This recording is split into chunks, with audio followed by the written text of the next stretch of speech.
top of the ninth. There are currently 2 outs. Braves are threatening, though. They've got a couple runners on, so the Braves are trying to at least extend this game. But right now, Philadelphia is trying to close it out. The Phillies 5-4 leaders. Game 1 of a doubleheader. Casey Kurtz, our producer. Wow, this is tough for the Braves. Hernandez now, the reliever out of the Braves pen a couple times this week. He has walked in a run and hit a bases-loaded batter to, tough. Braves trying, Casey, if they can, to at least extend the game. This is the first of 2, and, boy, it would be devastating if the Braves cannot win at least one of these doubleheader games. It would not be good for the Braves, but maybe stop pitching the guy that's walking in runs and hitting people. Yeah, I don't know. I'm not a genius, but stop. Hernandez may, when he goes back to the locker room today between games, and there may be a note. The Braves are on the road. There may be a note that says, "Hey, Hernandez, Skip wants to see you." You think?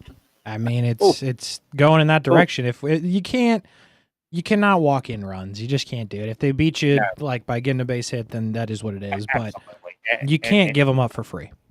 He's walked in one this week. The Braves ended up losing earlier this week 2-0. It was 1-0. Hernandez came in and walked in a run, and that kind of solidified it. I can't remember who they were playing earlier this week.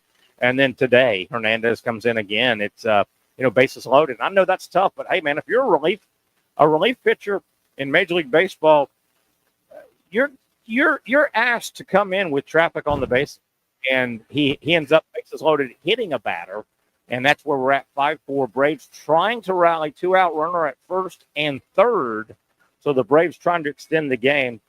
Casey, the Braves go into the doubleheader today already trailing Philadelphia in the division race 9.5. And if you bump over, I know it's kind of early, but it'll get late quick, as you know, Casey, you're a baseball guy. Right. The Braves, with regard to the wild card, just kind of peeking ahead, they're 5.5 games out for the last wild card spot. And you got a doubleheader today with the division leaders. Casey, for the Braves right now. Yeah, it's not an ideal spot to be in there. Listen, I don't want to say they've been in this position before, but they're a veteran team. They know what it takes to win a World Series. So you give them a little bit benefit of the doubt, but I mean, at some point when you get into June, you got to turn it on unless you're just going to play unbelievable ball in August, but I wouldn't necessarily say you should sign up for that. In the crunch time of the season, back after the season, we're going to go play 700 baseball or something like that. The Braves now have loaded the bases loaded, top of the ninth. Atlanta trailing Philadelphia 5-4 in Philly, 2 out. So we'll track that. Casey, I led off by saying I don't have great baseball news for a team that we follow, Atlanta. I do not have good softball news. Boy, the Florida Gators got roughed up today by the Texas Longhorns. The opening game of the Women's College World Series. Casey, I don't know if you saw much of the game. Texas wins 3-0. So Florida's in the loser's bracket. And, dude, when you lose the first game of a double elimination softball or baseball tournament, it is a long way back. It is a long way back. Texas ends up hitting 3 separate solo home runs. 2 off Rothrock, the ace for the Gators, who had not faced Texas this year. And I believe one of the relievers, maybe Ava Brown, gave up 1. But Texas, they hit the ball pretty well. 3 solo home runs. Florida only got 2 hits. They had a couple of atom balls. They hit the ball hard a couple times.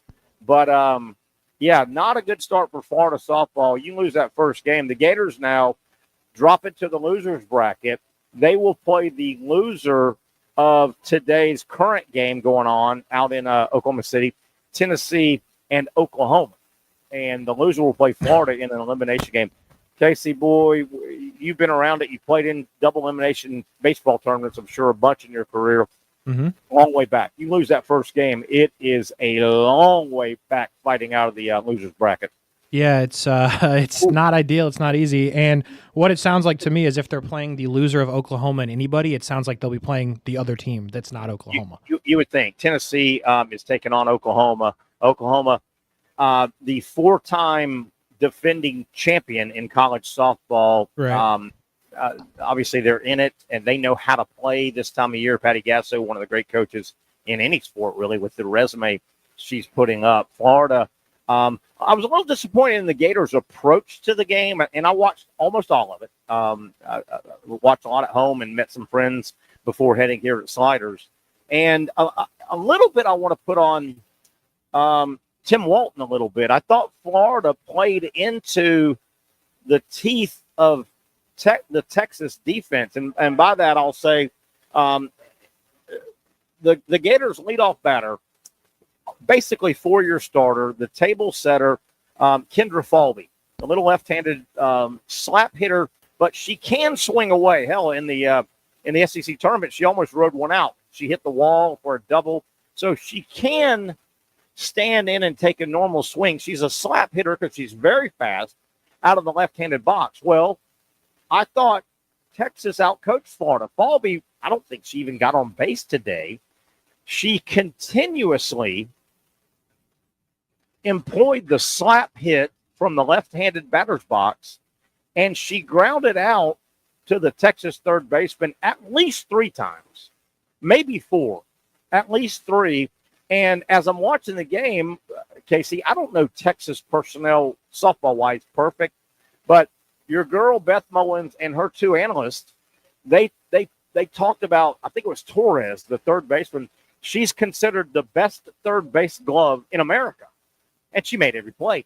Falvey continuously slapped the ball, and Torres, the Texas third baseman, would play. She would take any bunt away. She played about 30 feet away from home plate. She crept in, and it was like a game of pepper. Falvey, the table setter, just continuously one-hop ground ball. Torres fielded, throw to first. One hop. I was a little disappointed. At some point, don't you tell Falvey, hey, you need to employ a full swing instead of the slap to the third baseman because she's the best glove in America, and you're giving away outs. I was a little disappointed in Florida's philosophical approach to the game from the plate. Yeah, probably not the best idea there. I guess the one good thing about this is you're still alive, right? I mean, it is double elimination. You're not in a great spot, but you can still get it done. But yeah, if you know kind of your situation and what you do well, and their third baseman is good, maybe you avoid that. By the way, Braves lose. Evan White strikes out with the bases loaded. Yeah. Braves lose. Final score from Philadelphia. Game number 1 of a 1 o'clock, 6 o'clock doubleheader because of a rainout. Philadelphia, the Phillies have beaten the Braves, a game that the Braves fought so hard to get back into the game. They trailed 3-0, as I said early. They closed to 3-2. The Phillies got another run, 4-2 lead. The 8th inning, the Braves tie it. Bottom of the 8th, Philadelphia, the home team, they get a run, and the Braves help them. The Braves bullpen, boy, you wonder. I don't want to, I'm not ready to bury a guy, but, man, Hernandez has had a tough week out of the pen for Atlanta. Philadelphia gets a bases-loaded hit by pitch in the bottom of the 8th. And remember now, when you're the home team, bottom of the 8th is your closeout inning. You get the lead, as they did, you're 3 outs away. And Philadelphia, the Phillies close out the Braves today. Game 1 of a doubleheader, 5-4. So, gosh darn, Casey, as we sit right now, the Atlanta Braves are 10.5 games out of the division lead right now. And at least, I guess you would say, I guess other teams haven't played, but you got to believe they're looking at 6 games out of the wild card right now, Casey. Yeah, that's 10.5 is probably not comebackable, barring an unbelievable turn of events, no matter who it is at the top, the Mets or the Phillies, when, it's all said and done. You can't win the wild card, you can't win the division in May, but you can certainly lose it, and the Braves are putting up that argument right now because there's a lot of good NL teams. Like, that wild card is going to be extremely tough come August and September. And it's funny, the Braves right now, 10.5 out of winning their division to get into the playoffs. And then you go, okay, what about the wild card? Well, they're 5.5 now, probably, I guess we could call it technically 6 games. But you go, okay, 6 is less than 10.5. Mathematically, we get that. But the Braves, the 6 games they're back in the wild card, there are like 4 teams ahead of them that you'd have to jump, and jump to get to that third wild card spot. In a weird way, it may be easier to win the division than jump. It's weird. It's weird. Casey, take me back. The Braves won the World Series. Was it 2 or 3 years ago? It was 21, so maybe 3 or 4 years ago. The reason I bring that up, the most recent year the Braves won the World Series, like 2021, all of my Brave fans that I run into this year, they go, hey, man, listen, the year we just won the World Series, we, the Braves, we were under 500 through July. And did you hear that stat? They were under 500 the year they won it all a couple of years ago. Right. Into the month of July. My big caution about that is, and I don't remember it off the top of my head exactly, but Casey, help me. I don't think the National League was anywhere near as ominous 3 or 4 years ago as it is right now. There are a lot of teams that you would have to win your way just to get to the World Series if you made the playoffs. Yeah, I mean, without a doubt. I mean, teams that in 2021 were not a factor that are now, just off the top of my head, would be like the Diamondbacks were terrible then, and they're very much in play. The Padres were terrible. The Diamondbacks have become a pain in the ass. They have. The Padres were not good. They're now good. The Cubs are very much back in play. The Mets were not good then. So, like, there is all of these other teams that and the Dodgers weren't what the Dodgers are now, point blank. So there's a lot. The NL, I think, is significantly better now. And the Braves also, when they won, they could pitch, and they went and got bats at the deadline. Right now, they can't pitch, and it's harder to find pitching. Struggling. Strider will get a start. I don't think he's going either the first game or the second game. He's going today, I believe I saw. But yeah, they're really crossing their fingers on Strider. Acuna's just coming back, but they need arms. They need dependable arms. Chris Sale. How much longer can he sail along? Pun intended. I mean, Sale. He surprised me last year, I think. Casey, how much longer does, the lefty have in his arm as a quality starter? I don't know. Listen, I don't think there's anybody on earth that wasn't surprised by what Chris Sale did last year. Yeah. That was last year he's 35 years old. He had not been good in a while with Boston. They move on, and he was like the Chicago White Sox Chris Sale. Like, nobody could have seen that coming. And now, he has not been bad this year, but he has not been, a 6 WAR player that he was last year. But, like, you can't expect that. If he gives you third starter energy this year, I think you should be happy with that. If you expect him to be your one, like, you can't bank on a 36-year-old guy to be that guy 2 years in a row. Obviously, the Strider injury kills him. They thought Spencer Schwellenbach was going to be a little bit better. He's not bad, but they thought he was going to be ace material. Yeah, you're right. He hasn't been an ace yet. And A.J. Smith-Sharver, who was up, down, he's back up and been good. He left the game today hurt, so, like, who knows what that ends up. But, like, they need more from that group, or they need to go get somebody. They count on him a lot, right? They're ready for him to blossom. Yeah. To just be the next guy. But, yeah, like I said, he got hurt today. It's tough times right now in Atlanta. Tough times. I know we got a lot of baseball left, but Casey, you look up, man, we just passed. We've passed the quarter pole is kind of considered Memorial Day. It's a little past the quarter pole game wise. You kind of look up and say, the All-Star break, 4th of July / All-Star break, which are, within 10 days of each other or so. I mean, that's going to be here before you know it. Wouldn't you say? I mean, definitely 100%. That'll be here before you know it, and then, baseball battles all summer, the boys of summer, If the Braves haven't made a significant move, again, you go into the second half of the season, and I think the All-Star break actually ends, 10, 12 games past the actual midway. You're past midway when you consider All-Star game. Correct. Midway. Yes. You got to start playing 700 baseball the rest of the way. If you're down.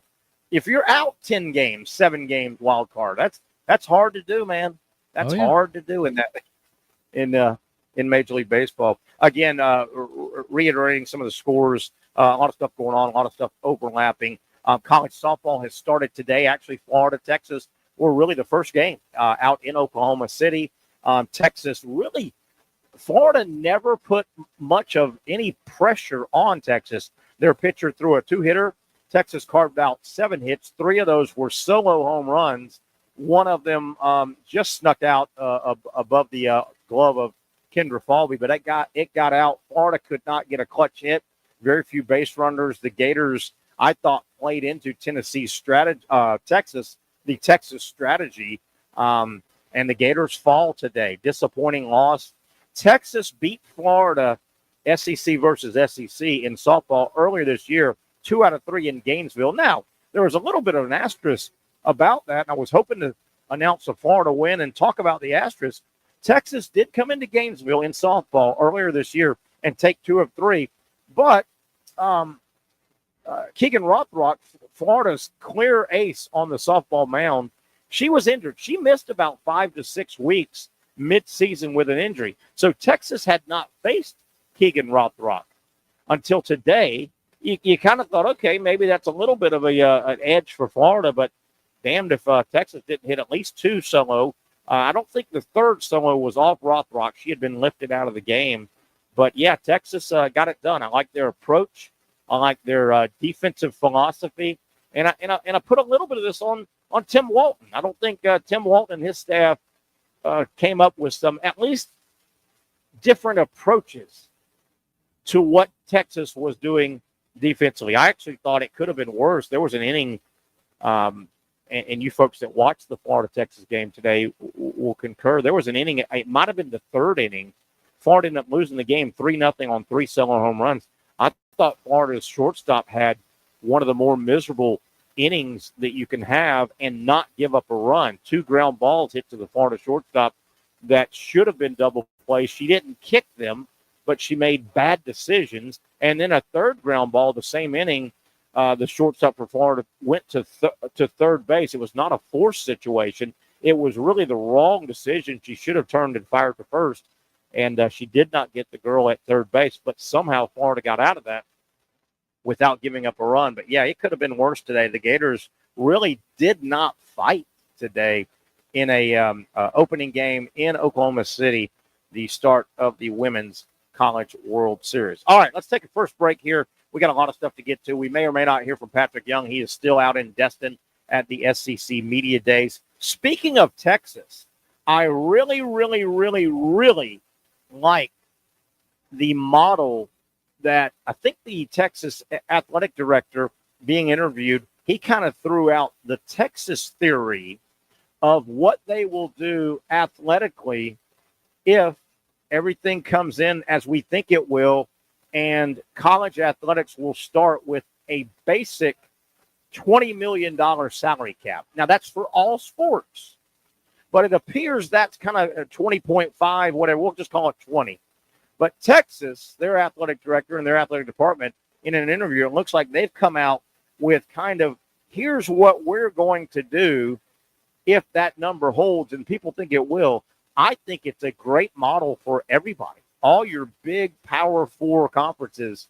We'll go over that on the other side. I think Texas is on to something. We'll talk about that. A lot of other topics. We'll look around more Major League Baseball. Paul Skeens the other day had a great outing and finally got some run support. Also, at some point, I want to get to a topic we did not get to yesterday. I think it's pretty cool. This Jim Irsay eclectic collection of memorabilia. While he was alive, he was one of the great collectors in our country. He did a lot of sports collecting. He did a lot of pop culture. He did a lot of music. He had has a really neat collection. He passed away, a week ago at the age of 65. I want to get into some of it. And he was kind enough. He would take his collection and send it on a tour around the country. I don't know if it ever came in this area, but some really interesting stuff that Jim Irsay, he was an eclectic person. It sounded like himself. We lost him at 65 last week, but boy, some neat things that he owned and paid mightily for, I might add, which you have to if they're that famous. But we'll go over that as well. One down, a long way to go. Fun Thursday edition. as always, coming to you live from our Thursday home, Sliders Oyster Bar, right here in Neptune Beach.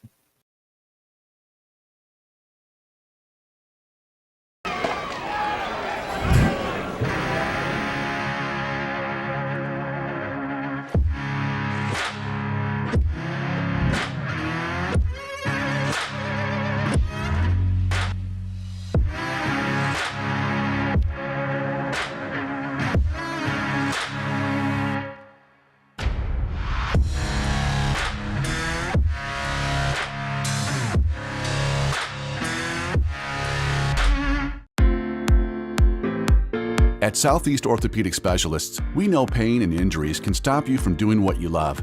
This is why our board-certified orthopedic specialists offer the latest in both non-surgical and surgical treatment options and create a treatment plan tailored to your unique lifestyle and goals. So, whether it is a sports injury or that nagging pain that's keeping you from doing what you love, our team has the right treatment for you. For more information or to schedule an appointment online, visit our website. Finally, a family atmosphere, kid-friendly restaurant with a real sports bar feel. Bricks Jack's Beach features all of that and a large, climate-controlled covered patio with misting fans and heaters for all seasons. Mix in an extremely diverse menu that features the most quality and affordable steak at the beach, and there's no reason not to enjoy your next lunch, dinner, happy hour, or big sporting event at Bricks Jack's Beach, 300 2nd Street North in Jacksonville Beach. See you at Bricks Jack's Beach. You really got to hand it to him. Hold on. The previous play is under further review. I'm not sure what he could review, but okay.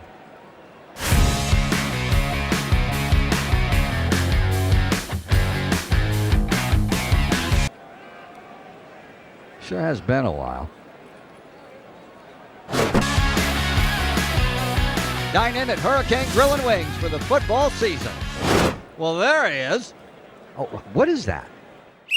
The Action Sports Jax 24/7 network is streaming. I'm Stuart Weber, and I'm here to teach you a nice 3-step process on how you can watch all your favorite programming from the Brent and Austin Show every weekday 10 a.m. to 1 p.m. or the Cup Date with me. It's fantastic. We talk NASCAR. It's a great time. Wednesdays at 1 o'clock. All right, first step, easy.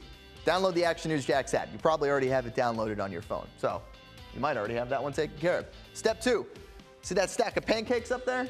You click that stack of pancakes, and it's going to bring down step number 3, which is a full screen of all the different streams that you can click on, including the Action Sports Jax 24/7 stream. You click that, the video's rocking and rolling on your mobile device. You're watching all the shows you want to, and you're having a good time. You can also do it on your smart TV with the Action News Jax Now app. I do it on my Samsung TV at home. It's a great way to watch it on a nice, large screen for all the content. That's the Action Sports Jax 24/7 network. Hope you can find it. You trust CGC to make your water great, and now you can trust CGC with your plumbing needs as well. Fast, convenient scheduling, licensed and insured. A quick call away at 904-552-1242. You never know when you're going to have an issue with a shower, toilet, or maybe it's a sink that sometimes is easy to fix. All right, let's be honest. I'm not fixing anything. I'm totally staging this because when I have a plumbing problem, I call CGC Water Treatment and Plumbing. Trained professionals, transparent pricing, customer satisfaction. Small problem or even a bigger issue. Maybe you need a new tankless water heater or something a bit more intricate. The experts with 25 years of experience at CGC Water Treatment and Plumbing can do it all. Call 904-552-1242 or visit cgcwater.com. That's 904-552-1242 or cgcwater.com. CGC Water Treatment and Plumbing, an authorized independent Connecticut dealer. Florida license number CFC 1432579. As you can tell by the temperature, it is basically summertime. I know the dates of spring and summer, blah, blah, blah, blah, blah. I feel like we've kind of gotten out of spring, and we are now in the humid time of summer around Duval County and our little Humble area. With that, you know, summer sports camps are going on, particularly for the young people, grade school, junior high, middle school, high school. If you've got a basketball player in your life that's looking to expand their game, his or hers, this is for boys and girls, the Jacksonville Basketball Academy is hands down the best basketball camp in our area. Coach Jim Martin, Providence, longtime Providence basketball coach Jim Martin, has owned and operated the Jacksonville Basketball Academy for a very, very long time. This is week 1. They go 9 weeks all the way through early August. So plenty of time to get your young basketball player signed up for a camp, different levels of camp, different skill sets, different agendas. If you're trying to take your game to the next level, maybe you've already made your high school team and you want to have a better junior or senior season. You want to work on your game all summer. They've got those level camps. Maybe you want to try out for the middle school team. Maybe you want to try out for the high school team for the first time. You can pick and choose the camp that fits your agenda. Grade school. You're trying to get your young person into the game of basketball, and you want to start with the fundamentals and the right way to play the game, the right way to think the game. If you can't go wrong. They are taking signups right now. Again, week 1 of 9. You've still got plenty of time. Find out all the information on their wonderful website. Just Google JacksonvilleBasketballAcademy.com. JacksonvilleBasketballAcademy.com. You'll be glad you did, especially if you've got a basketball player or a prospective basketball player in your life. JacksonvilleBasketballAcademy.com. All right, let's reset. We are cruising through hour number 1. Terry Norvelle here. We may or may not hear from Patric Young. He's still in Destin attending the SEC meetings. All the presidents from the SEC schools, all the ADs, and basically every coach that is not participating in sports right now, such as SEC basketball, baseball, and softball coaches. Track and field's also going on. Golf just wrapped up, but all the coaches are out in Destin as well. Pat checked in yesterday with a good report. We may hear from Patric Young a little bit later from Destin. I know they've got different, breakouts and meetings and workshops and things like that. Pat is, of course, over there representing the SEC network from the basketball side. So hopefully we'll hear from Patric. All right, let's catch things up. Some baseball and softball scores of note that our people want to know. Florida, disappointing performance. They got roughed up, giving up three separate solo home runs. Texas beats Florida in softball, the opening game in the College World Series, softball College World Series, 3-0. The Gators will play the loser of the current game going on right now. Florida's in the top half of the bracket. There's only 8 teams left. Florida will play the loser of Tennessee and Oklahoma. That game is right now in the 5th inning. Yes, I wrote it down. 5th inning. And Tennessee right now leading Oklahoma 3-1. A couple more innings to go, so this thing's not over. But if that score holds, Florida would run into not only their nemesis, but every college softball's nemesis team over the last, 5 years at least. Oklahoma, Florida and Oklahoma would play tomorrow if that score holds. If Oklahoma comes back, the Gators would get Tennessee, but that would be Florida now playing for their lives. The Gators, they could afford one more loss, but that could only come if they run the table and get to the championship series. So Florida, a tough road to hoe now.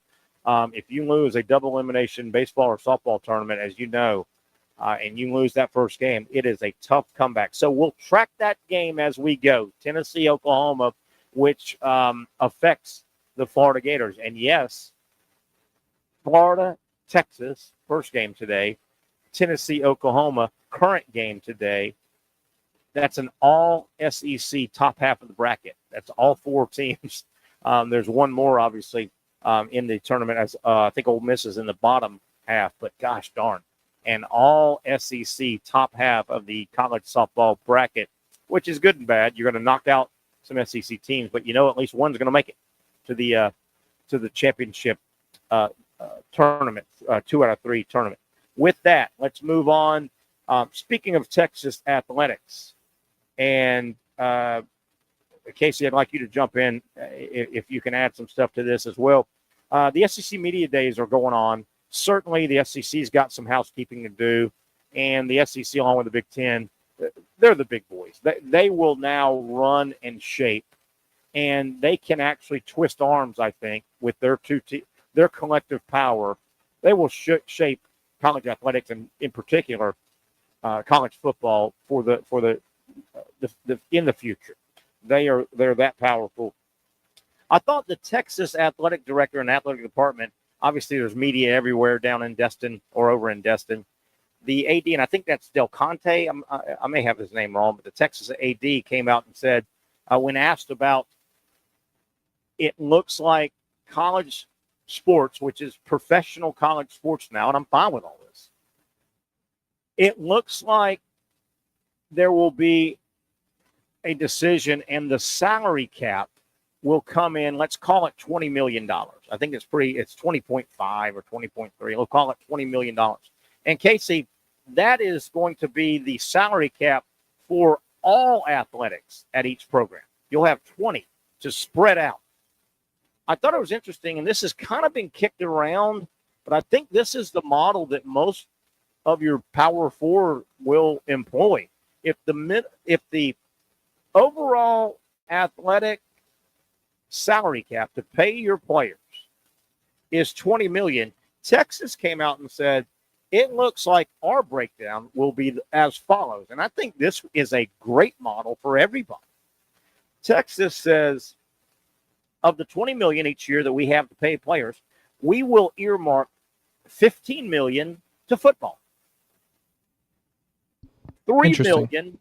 Yeah, and let me go through it, and then, Casey, I'm dying to hear your thoughts and opinions on this. 15 of the 20 will go to football. Number one, the cash cow. Number two, the largest roster, right? Football carries more players than the other sports. Texas said that we then would divvy $3 million to men's basketball per year. So 15 football, 3 men's basketball. And to keep in mind, yes, basketball brings in a lot of money as well, especially with the tournament, but a much smaller roster. You're paying 12 guys, paying 12, 13, whatever it is. Not, 53, 65, whatever the number is going to settle in football. Texas goes on to say, we then think we're going to earmark annually $1 million for women's basketball. And then, Casey, Texas announced that it looks like then they would go their final $1 million divvied among all the other sports. And that's $1 million. It's a lot of sports. But keep in mind, most of those sports, just all of those sports, lose money. They're not bringing in money. So I thought it was interesting, Casey. 15-3-1-1 to get to $20 million. I think that's a pretty solid divvying up of the 20, if that's the number, Casey. I mean, I think what that says is you will never win a college basketball championship, is what that means to me. What do you mean? Somebody's got to win it. Texas won't, because if they lock in only so do you think they should grab 2 or 3 million from football, the 15, or I mean, do you want Cooper Flags, or do you want Trey Johnson's? And Trey Johnson was a fine player for them, don't get me wrong. Yeah. He's going to be a lottery pick. Cooper Flag took his team, which had more talent. I'm not arguing that. Yeah. But I just looked it up. Ace Bailey's a guy who his NIL deal was $1.6 million with Rutgers, and he's going to be a top 3 pick. Like, that's what you're spending on a guy like that to change your program. So if you're only allotting that amount of money, like, you're automatically out of Cooper Flag type players every year. And Casey, you make a really good point, a good discussion topic here. Cooper Flag already had the Cooper Flag name and quasi dollar figure on his name. You know what I mean? He was already Cooper Flag. For sure. Trey Johnson, who you referenced from Texas, a good player, but I mean, the college basketball world wasn't. I mean, Cooper Flag, they went out and got the guy, and he turned out to be the guy. So yeah, you make a good point. Now, a counter to that could be, okay, Walter Clayton became Walter Clayton, and Elijah Martin became Elijah Martin, and Florida thinks Alex Condon will become Alex Condon, but Micah Hanlogden was injured. Ruben Chinyelu, he wasn't going to be right. They got him to Washington State. I don't think So a counter to that would be, okay, you also need to be good at player personnel and finding and scouting and developing talent. Yeah, I don't disagree with that at all, and I think a lot of that goes to Todd Golden and what he was able to do. Then I would come back and say, you got to hire the right coach then, because like we've established that not any coach in the world can just develop these players and it works out. Like Walter Clayton Jr. took 4 years to become the guy that he was going to be. And if you're going to recruit players that are going to take that time to develop, you got to, one, give them time to develop, and two, you can't really afford to be wrong. So like it's the traditional way to do it, if you will, but and frankly, I love the structure now because college sports is college pro sports. And you know, we say this all the time, man, you better have the NFL. We talk about the head coach is important, but it's not as important as the coach. The head coach in the NFL, if they need a good salary cap department, they need a good player personnel scouting department, right? Now you can say that you can have the $20 million, but you need a good general manager. You need a good bean counter now in college. You need a good scouting department. I love it. I love it all. The numbers will work out, but I think that's a pretty good starting point. 15, 3, 1, and 1. Do you have any issues? I mean, women's college basketball getting 1. I guess they deserve it. They're popping up enough on TV. It may be charity TV, but I guess I can live with that. Are you okay with that? If women's basketball, if men got 3, women got 1, using the Texas model. I mean, I think you could make something happen there with that amount of money. Yeah, I think it makes sense. And then you look at football, how and every team can do it a little bit different. You know, there's going to be the number 20, and then you have to internally decide, okay, is it if it's 15 of the 20 going football, then you know, are you better off getting 5 guys at $1 million each, and then the balance of your football roster, because 15 million is still a big number. You can cut that a lot of ways. That pie can be cut a lot of ways. Do you go 2 stupid superstars and give them, 3 each? Right. Do you get 5 pretty good superstars at $1 million each? And then it's going to be interesting how to cut the pie. Yeah, and this is something that all schools are going to have to figure out. Obviously, Texas has a plan, which is probably the right way to go about it. But, I mean, everyone's got to look at it a different way. And I assume not everybody will have that much money for football if they're going – because, not everyone's competing in that. See, if you take that model or that salary cap number, you could look at a school like, I don't know, Cincinnati. I just picked a random school. Okay, Cincinnati could decide they want to be really good at basketball and spend $10 million of their NIL money on that. That is a really neat. When you started that point you just made, you got me thinking. I go, wait a minute. What if you're North Carolina State and you're Power 4, and you get the $20 million as well? You can go up to $20 million. North Carolina State may make the internal decision. You know what? Winning a football national title and putting all our eggs in football, or a majority of our eggs, might not be the way to go. We may do $7 million. And you know what? If we go 8-4 and go to a decent bowl, but we may say with a 12-man roster, we're going to go hard in basketball. Casey, that's a great point. That is a really good point. NC State can say, hey, that's wonderful, Florida State and Miami in the ACC. If you want to put 15 toward football, you're right. We're going to put 7 toward football, and 7, 8 toward basketball. It could happen. I think it will happen.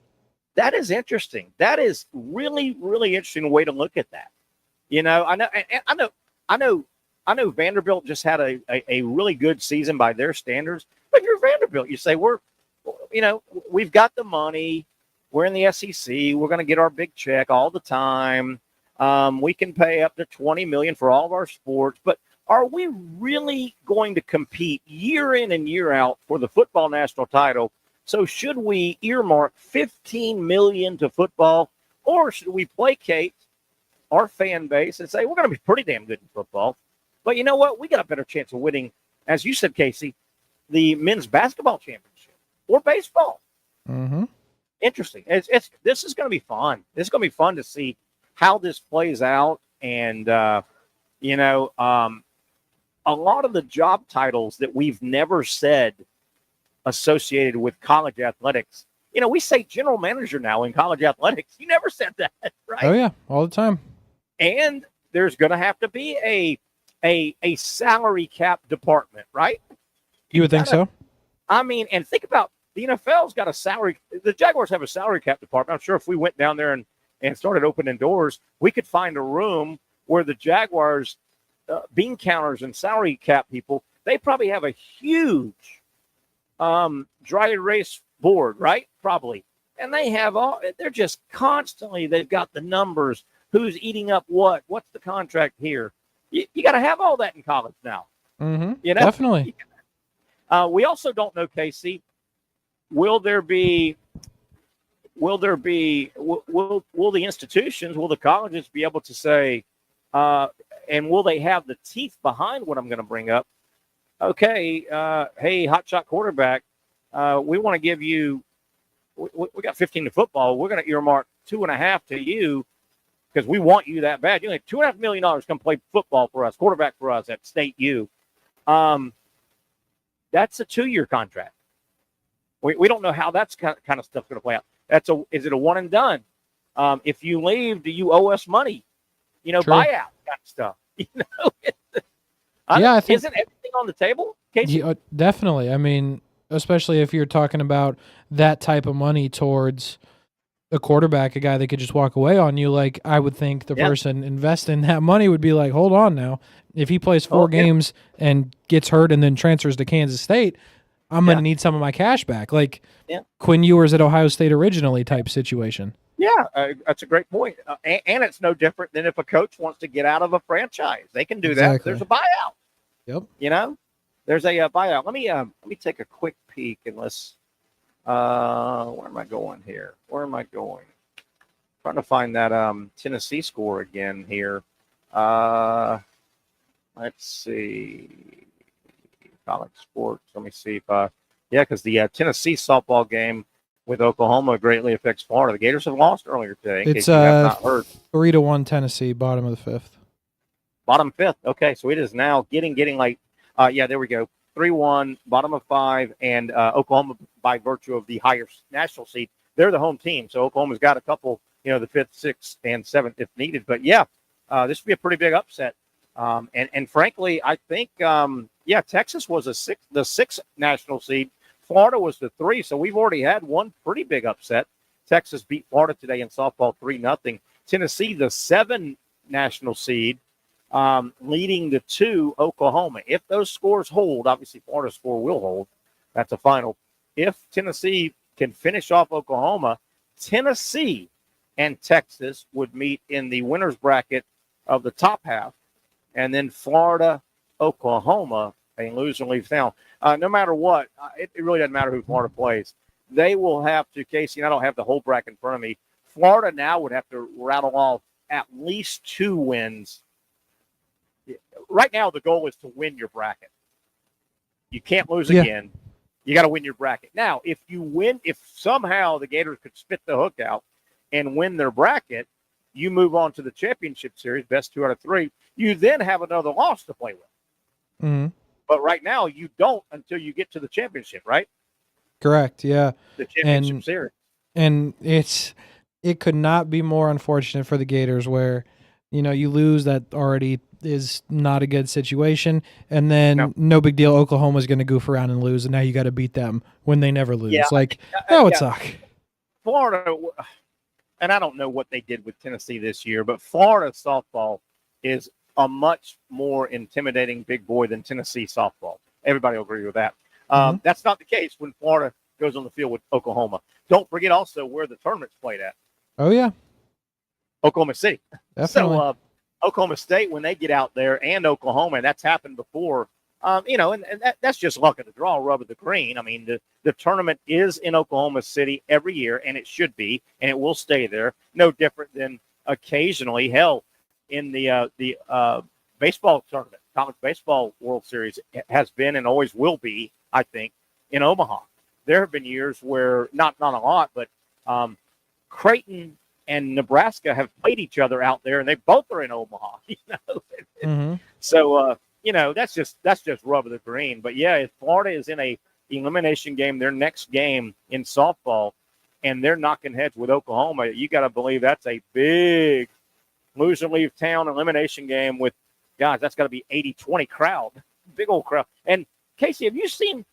It's amazing where softball's gone. It has really benefited. Women's fast pitch softball at college level has really, one of the big sports that's benefited from conference networks, and just, ESPN has so many channels, they've got to fill programming. This thing, man, those crowds out there are huge in softball. They are. No, it's exciting, man.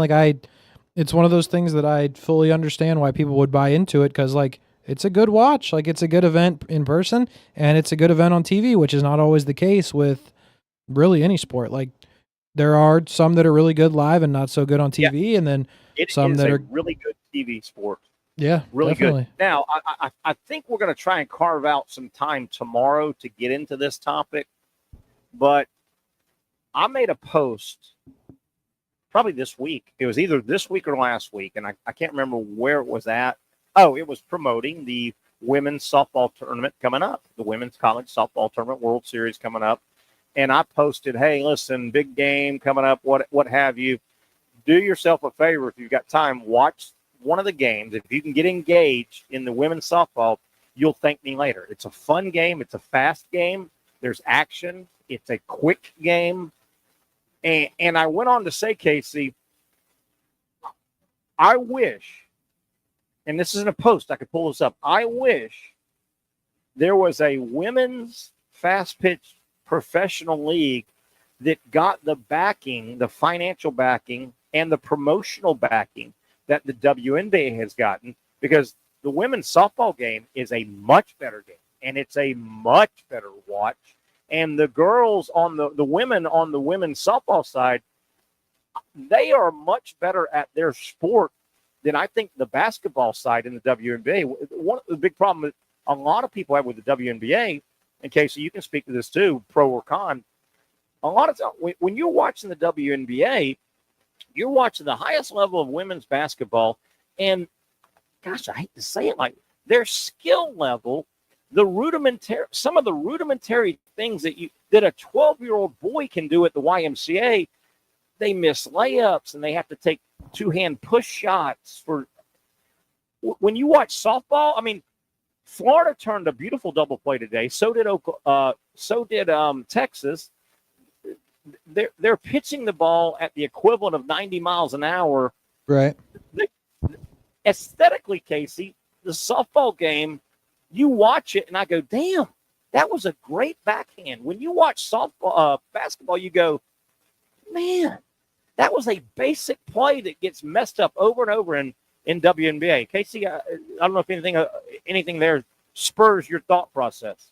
I mean, I just think that softball is so well designed in the sense of it's so quick and everything is so fast. The part that draws me in with softball is a routine ground ball is not a guaranteed out.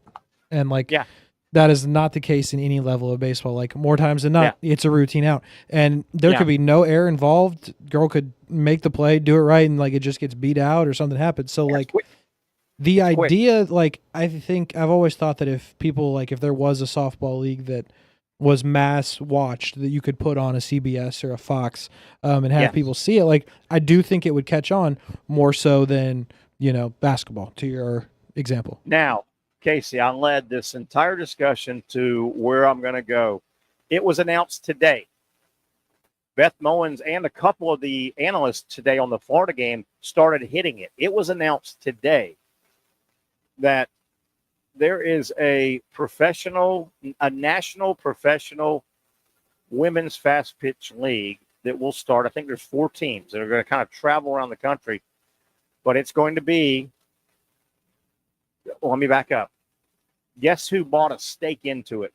And this has turned the softball world upside down today. Major League Baseball, Rob Manfred announced today that Major League Baseball has bought a stake in this professional softball league. They've got broadcasting set up. They are going to, and they started talking about some of the players that will play in it. And these are girls that, exhausted their college eligibility. I knew 5, and I'm a casual. I love this time of year. I knew 5 or 6, including Skylar Wallace, the great shortstop for Florida the last 2 years. I knew 4 or 5, a couple of the great Oklahoma girls from a couple modern time, Alabama. But the key is MLB is in this thing. That's and good. The softball world, and we'll get it tomorrow. And I can't remember. It's the United States Softball LA or US something. But the key is Rob Manfred, Major League Baseball, stood up in front of God, Santa, and everybody and said, we are buying into this, we are promoting it, and we're into it. I did hear also today, Beth Mowins, I think it was, on the Gator broadcast when they started talking about this a little bit. She was saying, now they're talking about that facility out in Oklahoma City, which is kind of the Olympic training as well. She said, there's going to have to be some big, nice softball stadiums built now. I disagree with her. One of the great things I think that's already in place, if you started a professional women's softball league and try, you want to make money, you want to profit. I think if you look around, every one of these major colleges that play major college, they've all got really nice stadiums. I mean, you've got stadiums scattered all over the country that could house 3,000-4,000 people, fans, and I think that I think that would be plenty. I think the stadium issue is already taken care of. Am I all wet there, Casey? You think? No, I listen. I don't know the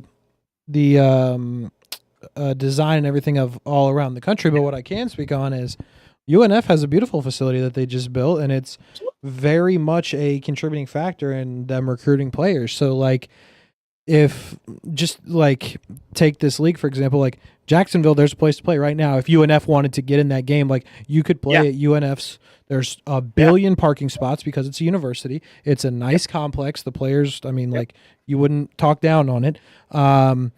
So like if that exists at UNF, that's got to exist at 40 to 50 other universities. Florida's home softball stadium is very modern. FSU's is very modern. Obviously, Alabama's got one. They've won titles. Oklahoma's got one. There are nice 3,000 and 4,000. I think you could cram in softball existing major college softball stadiums scattered all over the country. Hell, women's college softball, it got its birth on the West Coast. So you can't tell me USC and UCLA and Arizona. Arizona's a power in women's softball. Arizona State. A lot of people don't know this. Softball is relatively new. Fast pitch softball. It started on the West Coast. The SEC didn't have it until the 80s. The SEC didn't even have it. The SEC got into, and really the southern part of the country got into women's fast pitch because our high schools played slow pitch. West Coast went to fast pitch a couple of, so Florida and Florida State, using them as examples, they didn't even play fast. That wasn't one of their sports until the late 80s, and they saw the vision, and thank God the Florida High School Athletic Association, they switched high school softball for girls from slow pitch to fast pitch. You couldn't be a feeder system to Florida State fast pitch if your state played slow pitch. Definitely not. Not. Yeah. So but no, the SEC was nowhere near a participant when this started. I think the Women's College World Series, first time they ever had one was in 79. If that gives you that's pretty modern. And that was you had no SEC programs involved. They didn't even play that sport. It was UCLA and Arizona State, and West Coast. West Coast. Yeah. Are we going to talk a ton of women's fast pitch softball? No, probably not. But I'm excited about this league because I would watch Amanda Lorenz, one of the great stars for Florida over the last couple of years. Katie Barnhill, and there's 2 or 3. FSU won the national championship 5 years ago. Right. There's 2 or 3 girls I saw that I remember their name from FSU they're bumping around professional softball, but it's not real lucrative. This, I think, would set up where you could be a professional women's softball player. That could be your job. That's cool. And you're not having to work all day and play, chase your dream. So anyway, we got off on a tangent. Anyway, I'm going to track it. I like the sport. I think the sport, if anybody gives it a watch, would really follow it. Okay, let's come back. Hour number 2. We really never got into hour number 1, the NBA playoffs. Last night's game, man, I settled in, and it was unwatchable. It was such a dominant performance. We'll talk about where the NBA playoffs are at. There's a potential elimination game tonight, but last night's game, we got to get into that, Casey. What a performance last night. Just a dominant performance by what really looks like the best team still standing, Oklahoma City. NBA playoffs, we'll get into some other topics. We'll track Major League Baseball. We'll see what's going on with softball, who Florida might play. Tennessee trying to hold on and knock off Oklahoma. That and a whole lot more. Stay right where you're at. We're coming back with more. The Young and Norvelle Show continuing from the patio at Sliders Oyster Bar. For those dealing with pain from a sports injury, arthritis, or spine condition, Southeast Orthopedic Specialists offers innovative new non-surgical options. Our regenerative medicine treatments, including platelet-rich plasma and other regenerative treatments, use your body's own restorative cells to aid in treating injuries. These procedures are performed in our offices and typically require minimal downtime. If you want to get back to doing what you love, our regenerative treatment options may be right for you. For more information or to schedule an appointment online, visit our website.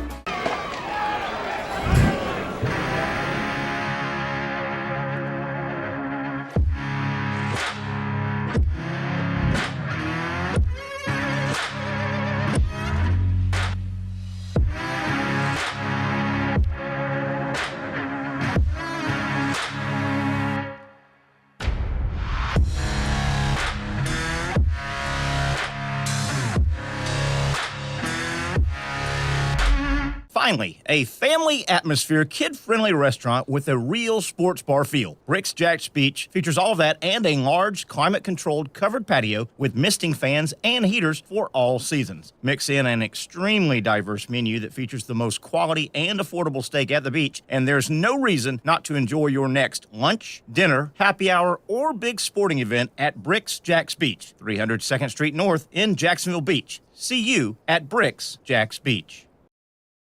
You really got to hand it to him. Hold on. The previous play is under further review. I'm not sure what he could review, but okay.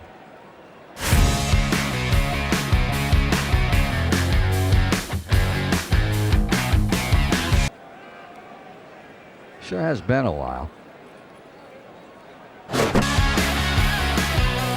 Dine in at Hurricane Grill and Wings for the football season. Well, there he is. Oh, what is that? Hey everyone, Olivia Tasley here from Action Sports Jacks to tell you all the different ways you can watch our new 24/7 network. 3 easy steps. You don't even need a pen and paper to write it down. Step number 1, download the app. Search Action News Jacks in your app store either on your phone or your smart TV. Then, once you're on the app, click on that little drop-down menu in the upper left-hand corner with the 3 little lines. That'll show you these options, and boom, right here, click Action Sports Jacks 24/7, and you will be brought to our continuous stream channel. That app can be accessed through all these different platforms, whether you have Roku, Fire TV, Smart TV, Apple TV, or Google TV. You can find our app. Now, if you don't have access to the app, don't worry, we still got you covered. We're across all social media platforms from Facebook, Instagram, X, YouTube, Twitch. We have a podcast channel. Plus, check out our short reels on our TikTok. Action Sports Jacks 24/7. It's on all the time and everywhere.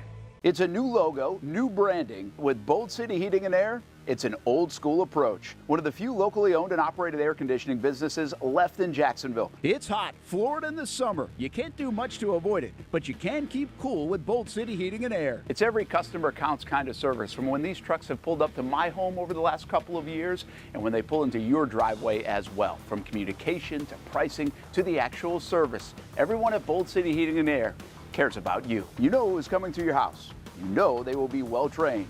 And they will respect your home. Air conditioning convenience at BoltCityAC.com. Stay cool while it gets hot. Bolt City Heating and Air can help. Don't get caught sweating all summer. BoltCityAC.com. And they have financing to help. New systems starting at $110 a month and $50 off any repairs. Stay safe, stay comfortable with Bolt City Heating and Air at BoltCityAC.com. Homegrown in your hometown. All right, back we are. That's an apropos shot because I want to get a little Jaguar talk in as we welcome you back. Terry Norvelle here on the patio at Sliders Oyster Bar. Happy hour going on. It's cooled down really nice right now. Good breeze blowing through here. Everything's open at Sliders. It's a real fun people watching place. The liquor bar, the full-service beverage bar, Julie behind the bar as always. Pretty crowded crew. I think there's one or two seats. The Oyster Bar, Johnny Pop running the Oyster Bar, shucking them. You can steam them. You can get them raw. And then every type of seafood you would like is offered on the menu, prepared to your specifications here at Sliders Oyster Bar. They feature safe harbor seafood, about as fresh as you can get it from the ocean right there to your plate. If you're in the mood for seafood, you can't go wrong. If you're in the Neptune Beach area, get down to Sliders Oyster Bar. Casey Kurt's producing today, as always. A little Jaguar talk, Casey. Not a lot going on. Obviously, OTAs, I keep saying, it's really kind of work out the kinks. You hope nothing major comes out of OTAs, if you know what I mean. You don't want any, bad things to come out. So not a whole lot. And with our area, we've got 15 damn Jaguar shows that are probably 90% Jaguars. I don't do a lot of player and coach sound. I don't think players and coaches really say much. So, we're probably never on this show going to inundate you folks with sound from the Jaguars. Not a whole lot going on. Casey, there is one national story. I don't know if you've kind of followed it. It's not a big deal, and it's kind of a personal story for the player, but it's made national news. Travis Hunter. Have you seen there's some headlines out there, and how can I say this in a nice way? There's some negative headlines out there saying Travis Hunter has kind of fumbled his first big thing, and it has to do, he just got married, Casey, right? Yeah. Got married. And there are some negative articles, and, this is, you can have your opinion on this, but this is, I think Travis and his new bride, this is their business.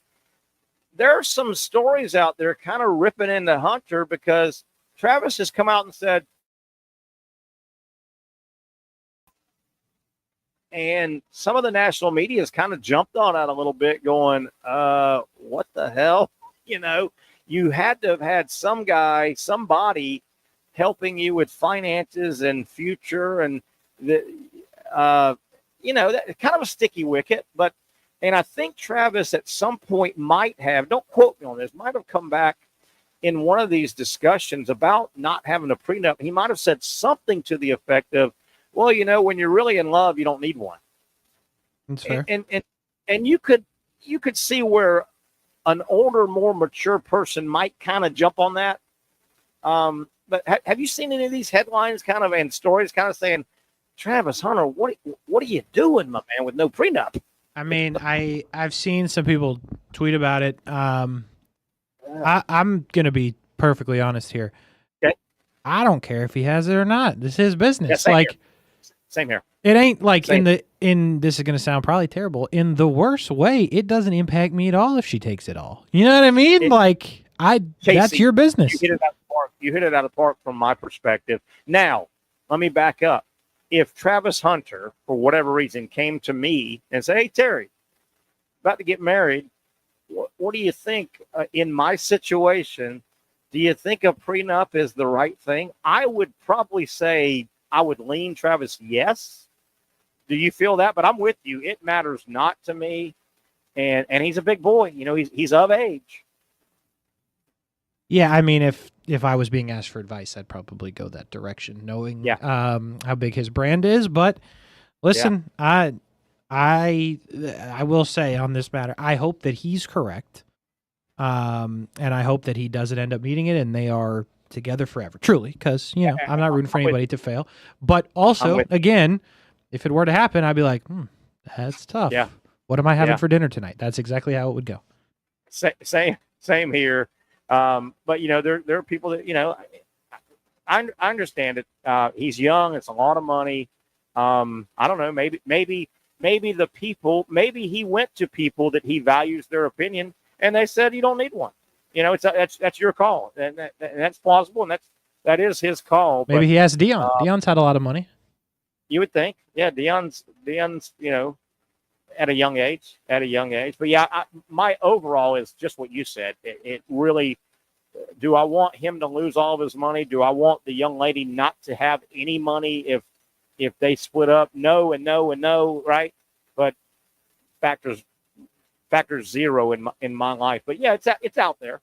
It's out there. I saw a couple, 2 or 3 things today, full stories on it. Like, hey man, you signed for $46.5 million, I think, all told. How do you not have some protection? Right. So I don't know. And then somebody threw in something. Hey, the divorce rate, divorcing in your first marriage is like nationally, the number is like 76% of all. Wow. Yeah. It's high. It's a very, very high. It's a heck of a number.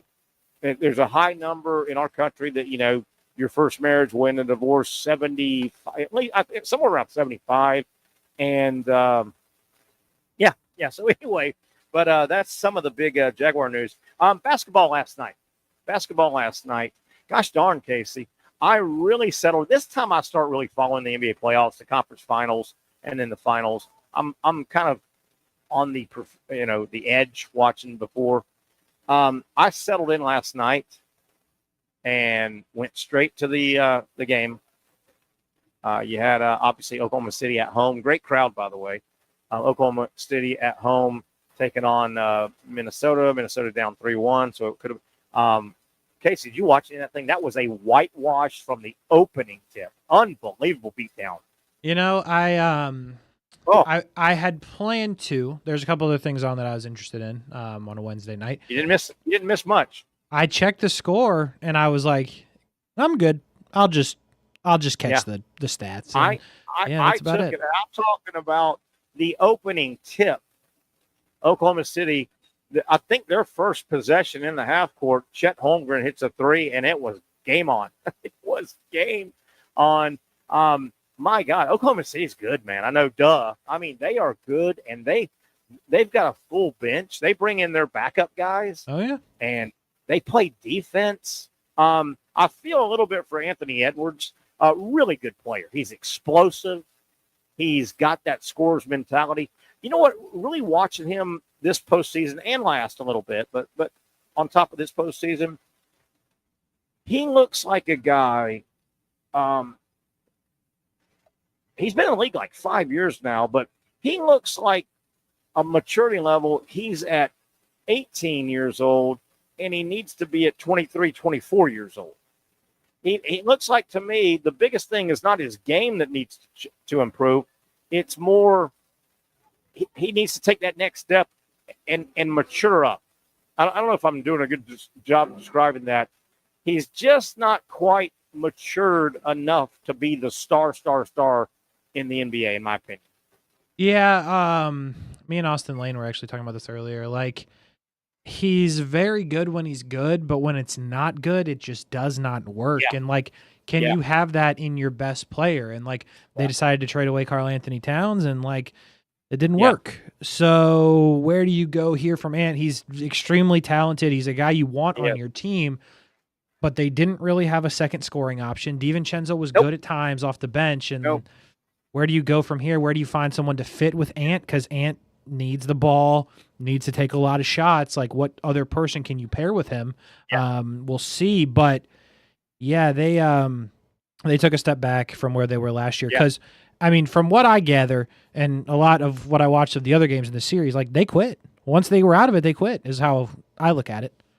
Man, we think alike, man. We think alike. I was about to when you were done, I was going to throw in, one thing that kind of scares me in terms of Ants kind of getting a little bit of a stigma. It happened last year, late in the series that they got eliminated, and it happened the game before and even last night. Boy, he looks like if things go against him, he's thrown in the towel a little bit, and that's a bad stigma to have.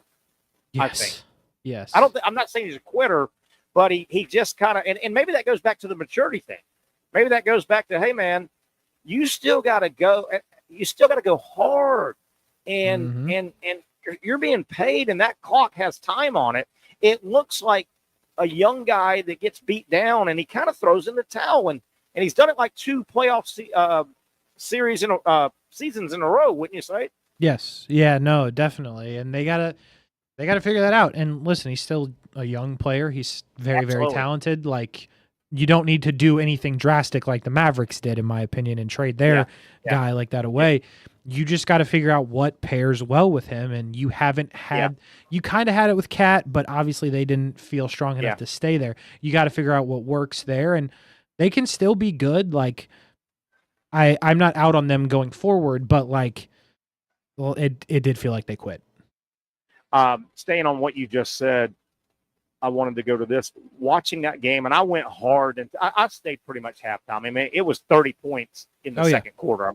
It was. But I stayed pretty much, and then I kind of glanced back just to see what the final numbers look on my phone going to bed. But it was very, very apparent, and this is a tip of the hat to Anthony Edwards. Those two rosters are a long way apart.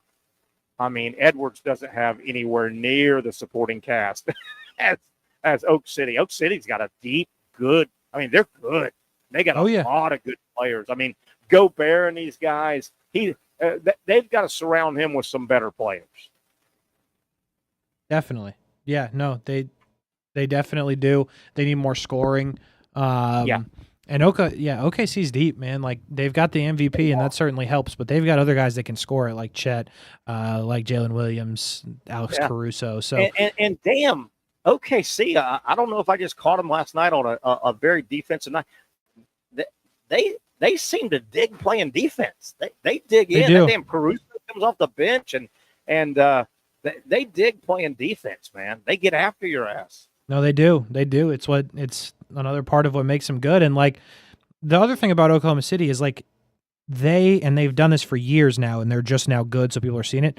They like love each other. Like, that is a team that legitimately, I feel like, loves each other. Like, the post-game pressers, they've done it for years now. Like, they're all involved. Like, you just see that, like, they're all happy to be there. And now, granted, we'll see what happens if it goes sideways in the finals, but like, that's a team that for the most part together has been terrible and has built up to be the best team in the sport. Like, they just have it, I think, is what that boils down to.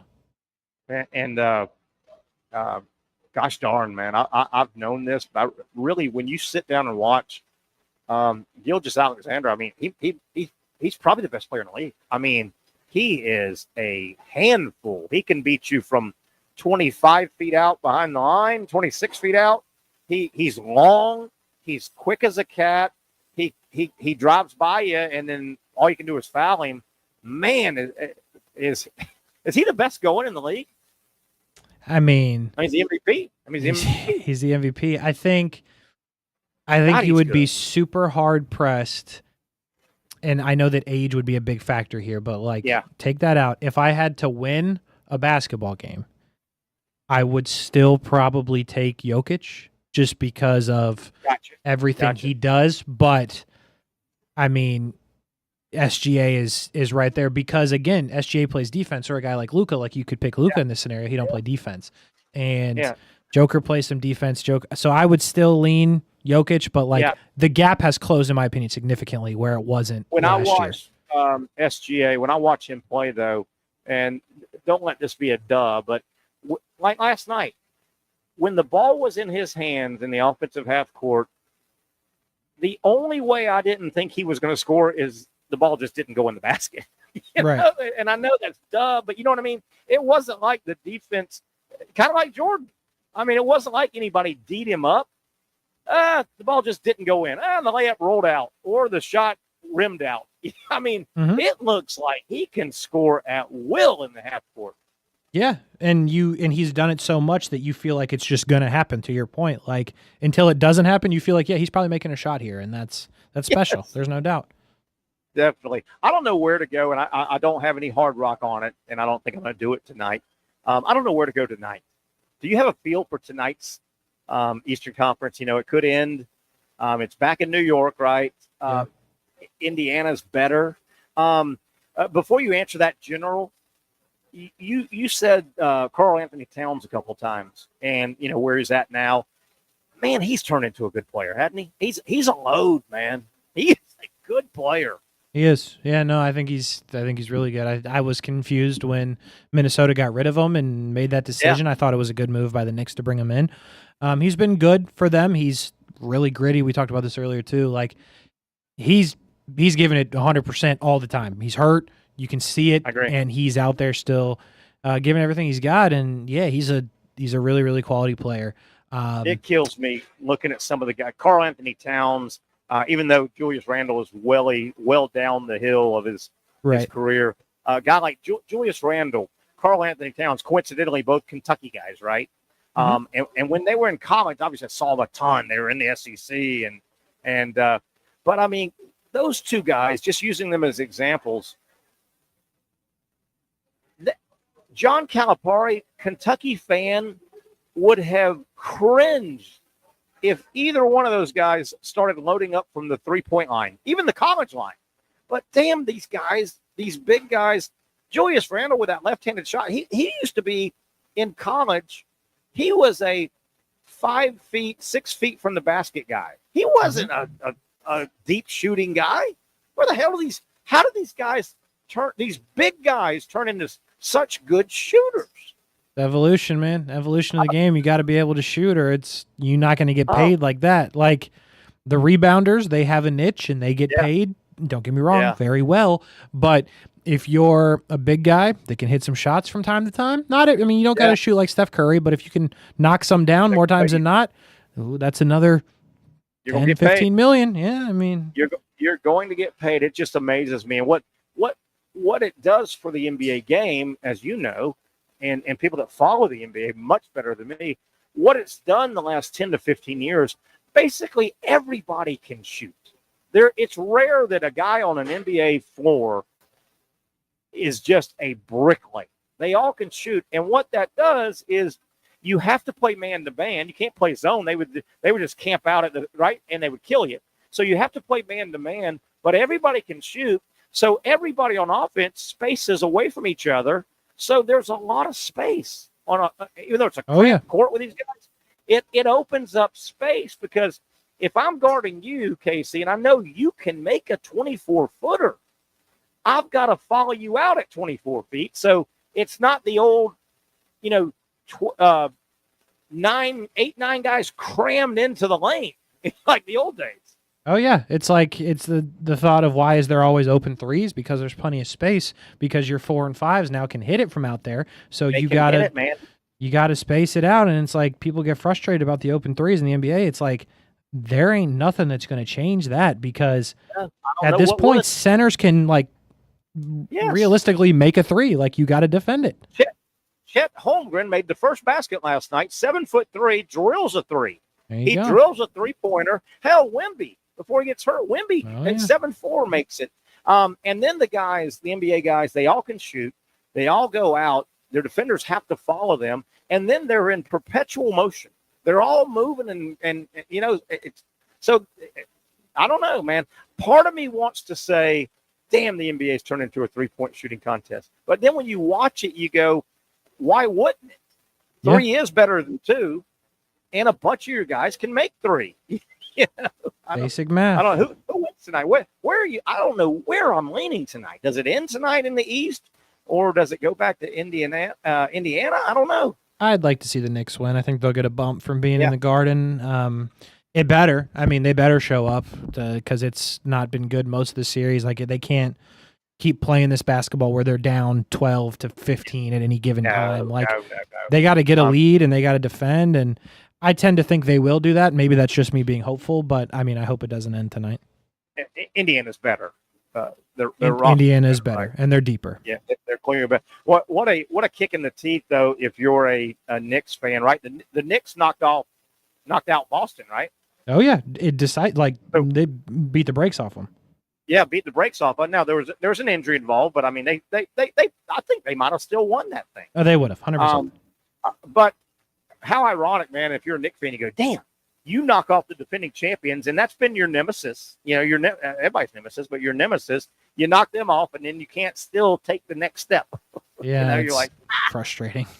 Oh yeah. All right, let's take another break here. We're starting to put the landing gear down, closing in on a little over 30 minutes left. We've got some other topics. A little college baseball. We didn't get into it because it starts tomorrow, but we've got games. By the time we go on air tomorrow, we'll have some local teams completing and. Florida State should be still playing as we fire things up. But we'll talk about a little bit of the schedule tomorrow. Try to get to this Jim Irsay story if we can. It's a neat story about his collection of just artifacts that he did while he was still alive. He spent a lot of money and had a hell of a collection. We'll try to get into that as well. Casey Kurtz hanging around. I'm Terry Norvelle. We'll get back together after this quick timeout. It's a Thursday edition, the Young and Norvelle Show, live from our Thursday home. You know it by now, Sliders Oyster Bar.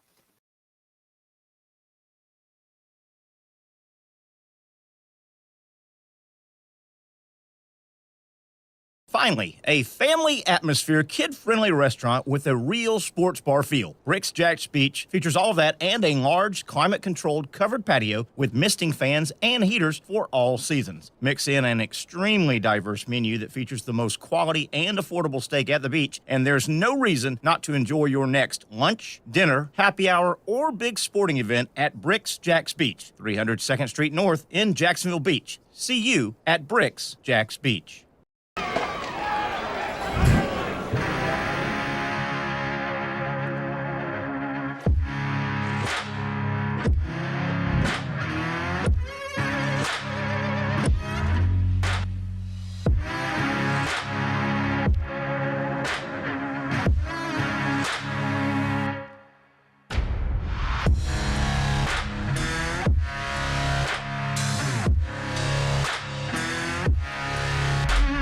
For over 20 years, Southeast Orthopedic Specialists has been providing the highest level of orthopedic and spine care to patients throughout Northeast Florida. Now, we're making that same great care even more convenient with Southeast Orthopedic Specialists Direct, a walk-in clinic where you can be seen for pain or injuries with no appointment needed. Staffed by orthopedic physicians and specialists, we offer everything from diagnosis and treatment to imaging and bracing, all with no appointment needed. For more information, hours, and locations, visit our website. You really got to hand it to him. Hold on. The previous play is under further review. I'm not sure what he could review, but okay.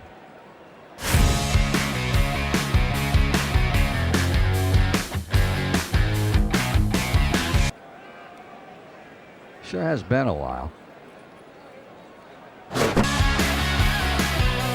Dine in at Hurricane Grill and Wings for the football season. Well, there he is. Oh, what is that? Hey everyone, Olivia Tasley here from Action Sports Jacks to tell you all the different ways you can watch our new 24/7 network. 3 easy steps. You don't even need a pen and paper to write it down. Step number 1, download the app. Search Action News Jacks in your app store either on your phone or your smart TV. Then, once you're on the app, click on that little drop-down menu in the upper left-hand corner with the 3 little lines.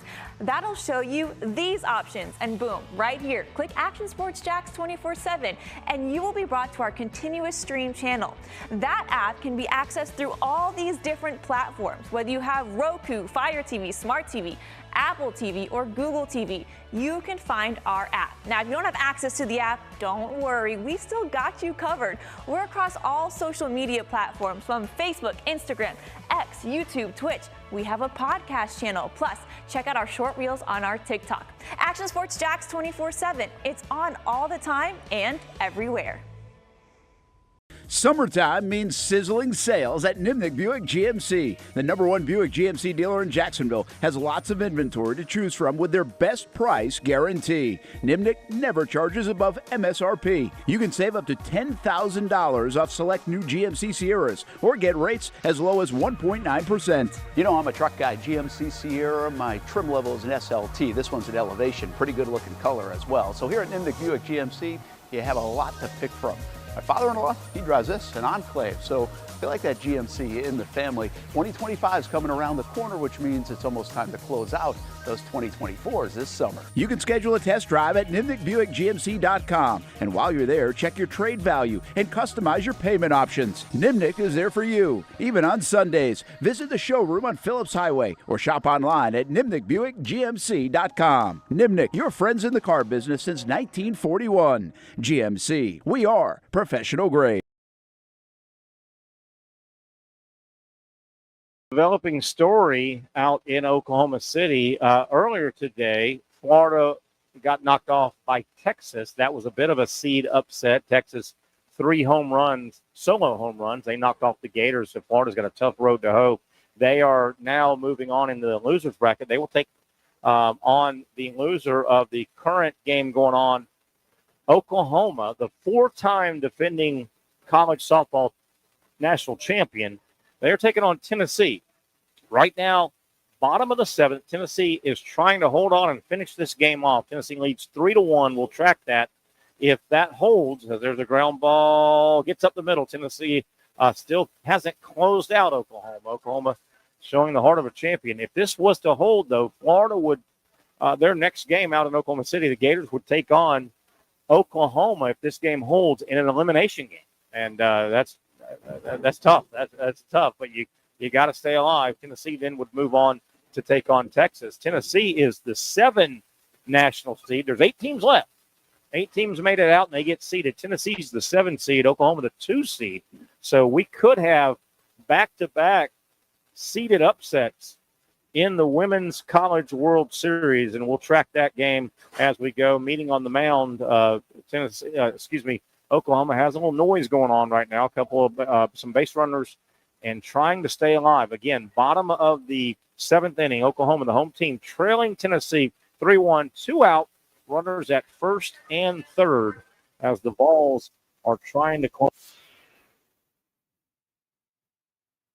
3-1. We'll track that as we go. College baseball, the regionals start tomorrow. No baseball today in the college ranks. Tomorrow, all over the country, we'll have 16 regionals that will get started tomorrow. And 1 second, let me see if I can get this. There we go. Wanted to get that audio out of there as Oklahoma is trying their best to extend this game. There's a long fly ball, deep center field. It is, are you kidding me? Is that out of the park? Is Casey, did they just hit a home run? Did Oklahoma just walk off Tennessee? Oh, my God. Casey Kurtz, Oklahoma, it looks like, has walked off Tennessee with a 3-run. How about that? Run. Did you see? Is that right? Yeah, that is correct. That is a walk-off home run. Oklahoma see wins. Players on the field in surrender Cobra mode. Oh my goodness! What a sports. And that's the one thing about Casey, a non-baseball and softball don't have a clock. So you can't really predict. There's only 6 seconds left. This is the last play, right? Yeah, you're not going to get that. The suddenness of a home team with a rally, and yes, it is over. Oklahoma has hit a 2-out, 3-run home run to break the hearts of the Tennessee Volunteer softball team. Tennessee led the entire game, basically, and a absolute dead center field smash. I don't have the player's name for Oklahoma, but my goodness, hey, Casey, you've heard it, man. You can't just beat the champ. You got to knock the champ out. You got to knock the champion out. Crazy stuff. Probably a good thing for Florida. Yeah, 4-3. So I don't have the bracket in front of me. I can try and dig it up here at the end, but there's a lot going on. Florida now with one loss will take on Tennessee in the losers bracket elimination game. Oklahoma will go face a team that they have just tortured in softball out in Oklahoma City. They'll take on Texas. The two new SEC schools will meet in the winners bracket of the top half. We still have two more games tonight, out in Oklahoma City. Casey, is there any reason I tell people you're missing out if you don't watch softball? I mean, it's a fun sport, man. Yeah. It's good. fun. Good stuff. It is fun. So there you have it. Okay, let's regroup. There'll be about a 30-minute, 45-minute delay before there's more softball play today out in Oklahoma City. Again, two more games scheduled. I can't quite see the bracket that got popped up there with my without my readers that I left in the car. So anyway, college baseball. We teased it a little bit. We haven't gotten into it. College baseball starts tomorrow. 16 regionals, college regional action all over the country. The schools that we follow, the programs that we follow. Here is the setup tomorrow. Florida plays one of, if not the first game of the tournament. The Gators in baseball will open up at noon tomorrow in Conway, South Carolina. They will take on East Carolina. Noon first pitch, Florida, college baseball. Unfortunately, also at noon tomorrow from Athens, the Georgia Bulldogs, the host in Athens, obviously, Georgia will take on Binghamton. That is also a noon first pitch. Good news, bad news. You have to get a couple TVs. I'll get somewhere and watch a couple as we're watching this dramatic 3-run homer again. Oklahoma never dead. They've done that a bunch. So, Georgia, noon tomorrow, college baseball. Florida, noon tomorrow, college baseball. Florida State will host, obviously, their regional in Tallahassee. The Noles will first pitch at 3. So that's a bit of a break, but we'll have Florida and Georgia should be basically completed their first game in the baseball regional by the time FSU gets going. Now, tomorrow we fire up at 4 o'clock. So obviously we will have a lot of college baseball to talk about. Florida and Georgia will have completed basically their first round game, and FSU will be pretty late in their game as we fire up. So we'll have a lot of baseball to talk tomorrow, particularly with schools around here. We'll go over some of the other regionals momentarily, but we just wanted to get that out. We haven't forgot about baseball. There's just not a lot of baseball that has started. All right, I want to put the Irsay story on hold again and get to, Casey, a story that we never got around to, shame on me, a couple weeks ago. It's not a big deal, but I've often had this phrase when I've done radio over the years and television sportscasting. Sometimes players and coaches, they'll get interviewed, they'll say things, they'll throw out quotes, and I'll ask myself, did that player not think what was to be gained by saying that? I've said that a lot. Sure. And I don't always subscribe to that theory, Casey. I wish I was better my entire life. Sometimes we say things and we don't stop and go, okay, Terry, before I say this, what's to be gained? Did you follow some of the excerpts of the recently published Caleb Williams book about himself and quarterback play and where he's at? Did you follow any of that story a couple weeks ago? Yeah, we talked about it. Me, Brent, and Austin talked about it for a little bit. An interesting, I would love to hear, thing that happened. Wasn't it odd that Caleb Williams, a lot of people write a book, and it can be a moneymaker. He writes a book about himself and about quarterback play and where he's at now.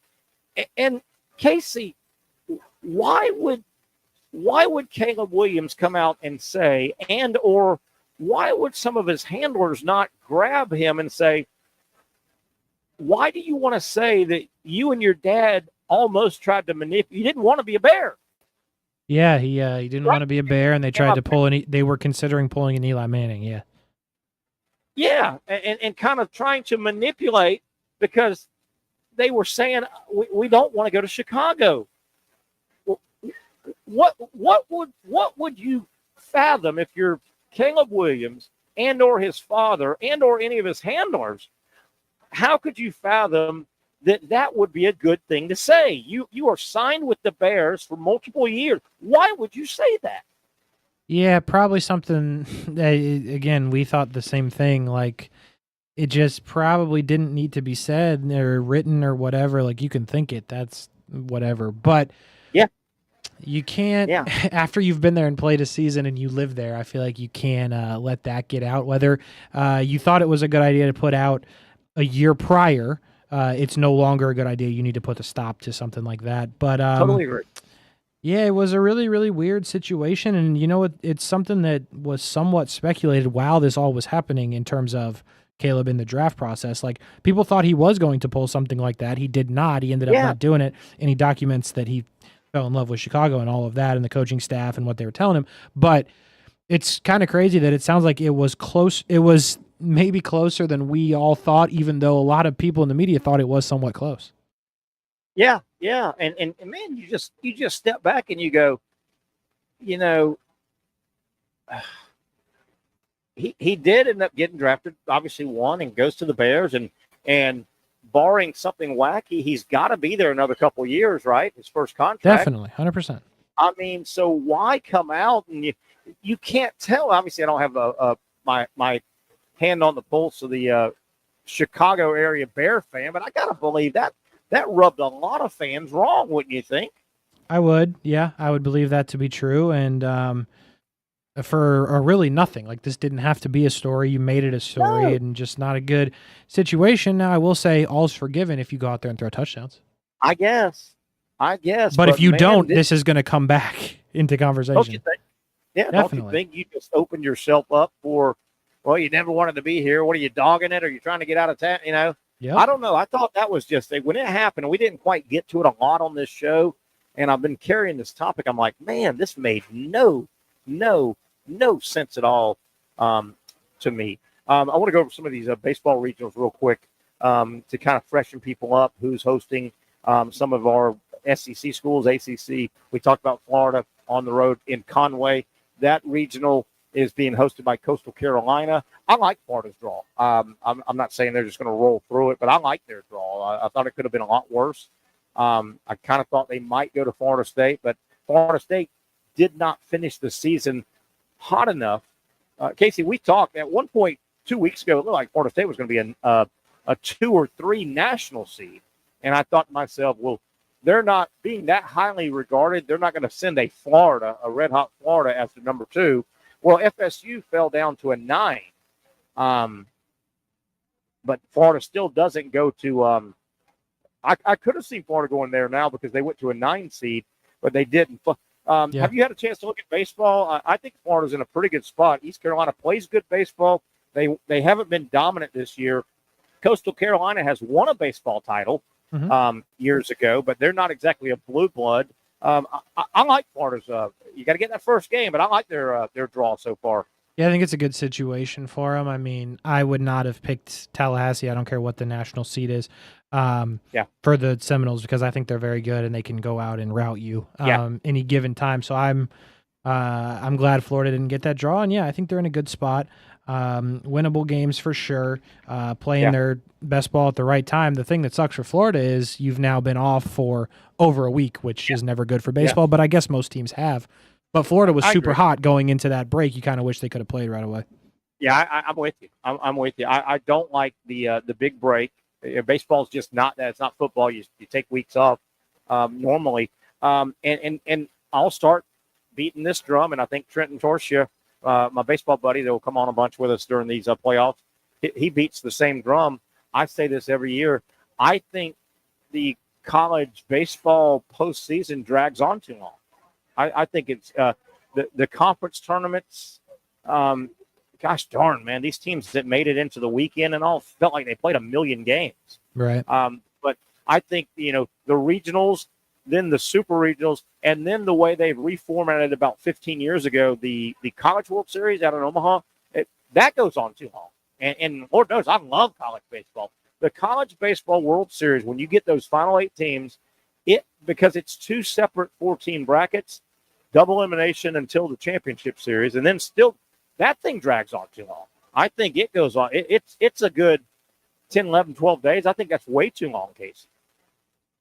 It is a lot. It is a lot. I'm not sure entirely what the fix is there, because you're trying to get guys that can pitch and whatnot. But yeah, it is extended process. The one thing that stretched Omaha out was TV. Duh, that always Sure. is the TV and money. What happened for years, and I like this format. For years in Omaha, the 8 teams would make it out there, and it was a 1 bracket, double elimination, winner's bracket, loser's bracket. You kind of didn't know who you were going to play after the first game. Mm-hmm. You just played it out. Well, what happened about 15 years ago, the TV boys didn't really love the fact that they didn't quite know, is the game going to end on that Saturday and one team, one team goes 4-0, or is it going to they're going to be a split? They're going to have to play Sunday and then again on Monday, right? So what they did, they came up with, we want to have 8 teams split up into 2 4-team brackets. Neither bracket touches each other until they determine a winner, and those 2 teams play the championship. So that stretches it out more. Mm-hmm. But the TV boys feel like they know pretty much the final game is going to be that Sunday or Monday, or that whatever it is, that Monday, or there's not as much ambiguity, but it adds another level. You know what I mean? Yeah, definitely. And Casey, I don't like the fact that when you go to Omaha, the 8 teams get out there and they seed them and they put them in two 4-team brackets. I hate the fact that you won't even have a chance to play like the other 3 teams on the other side, right? You have no chance to play anybody except one from the other side. True. And yeah, that's a good point. I like a true 8-team. After day 1, I don't know who I'm playing. Yeah. I like that. Maybe I'm old school in that way. All right, let's go over some of these baseball regionals. We talked about Conway, the regional in Conway, South Carolina. Coastal Carolina is the host. It's in their ballpark. They play good baseball. They're the 13 national seed. They open up against Fairfield. I don't know much about Fairfield. And then, of course, Florida, as I said, tomorrow in that Conway regional, the Gators will take on East Carolina. That is a noon first pitch. East Carolina has a really, really good baseball tradition. They've gone to, 25, 30 regionals. East Carolina, historically, right now, if you look up programs that have played in a bunch of regionals but never quite made Omaha, East Carolina is way up there on that list. So it's a decent regional. I like where Florida's at. Gators noon tomorrow in Conway. That regional winner, whoever comes out of Conway, hopefully it's Florida, but whoever comes out of Conway, they are paired up with the Auburn regional. Auburn obviously is hosting the regional in Auburn, Alabama. Auburn is the 4 overall seed. They had a good year in the SEC. Auburn will play Central Connecticut in their first game in their regional. Stetson will take on NC State. I think that's a pretty good regional. I think Stetson and NC State, there's a good baseball programs. So if Auburn wins their regional, they will play the Conway winner. There's a chance it could be Florida-Auburn in a super regional. That would be played at Auburn because they are a 4 national seed. Florida is not a top 16 national seed. Looking ahead, Florida State, the Tallahassee regional, and we're kind of running out of time, but I want to hit these for people that aren't totally positive on what all's going on. We talked about Florida State. They are hosting starting tomorrow in Tallahassee. The Florida State Seminoles, they are the 9 overall seed. They will take on Bethune-Cookman. Bethune knocked off FAMU to win the SWAC. Bethune plays good baseball. They are no stranger to regional play. Florida State will take on Bethune. That's the early game in Tallahassee, 3 o'clock first pitch tomorrow. The second game in Tallahassee will have Mississippi State taking on Northeastern. Don't know a lot about Northeastern. Obviously, Mississippi State, we've seen them play a lot this year. They've recently won a national title about 4 years ago, and Mississippi State baseball is probably the best sport at Mississippi State historically. They play high-level baseball. So pretty good regional there. Mississippi State, incidentally, historically, has gone through Tallahassee and made it out. They've knocked off Florida State in Tallahassee before. Now, the Tallahassee Regional is paired with the Corvallis Regional. Corvallis, Oregon State, the host out there in Corvallis, Oregon. Oregon State, a multiple-time college baseball national champion. Really good baseball program. Oregon State will play tomorrow. They will take on St. Mary's. The other two teams in the Corvallis Regional, Southern Cal, the Trojans, will take on TCU. So, looking ahead, if Florida State wins their Tallahassee Regional, and let's say the host Oregon State Beavers, they win theirs out in Corvallis, Florida State, by virtue of being the 9, Oregon State being the 8 seed, Florida State would go to Corvallis. So Florida State would go cross country for their super regional, just kind of picking ahead. And Casey, you any way you can get to a super regional, you'll take it. That's a hell of a trip now for FSU to go win 2 out of 3 if they make it that far to Corvallis, Oregon from Tallahassee, Florida. Yeah, that would not be the best. And by the way, Oregon State's very good. So overall, just not the 0 out of 10 would recommend that route. Yeah, that would now you would be alive. That's all that matters. Stay alive in postseason play. But yeah, that would be tough. I mean, Oregon State, as you said, a lot of people they don't correlate for whatever reason. Oregon State with big time college baseball. They've won 3 national titles in the last, I think easily I would say 15 years. I mean, I think they went back to back not long ago.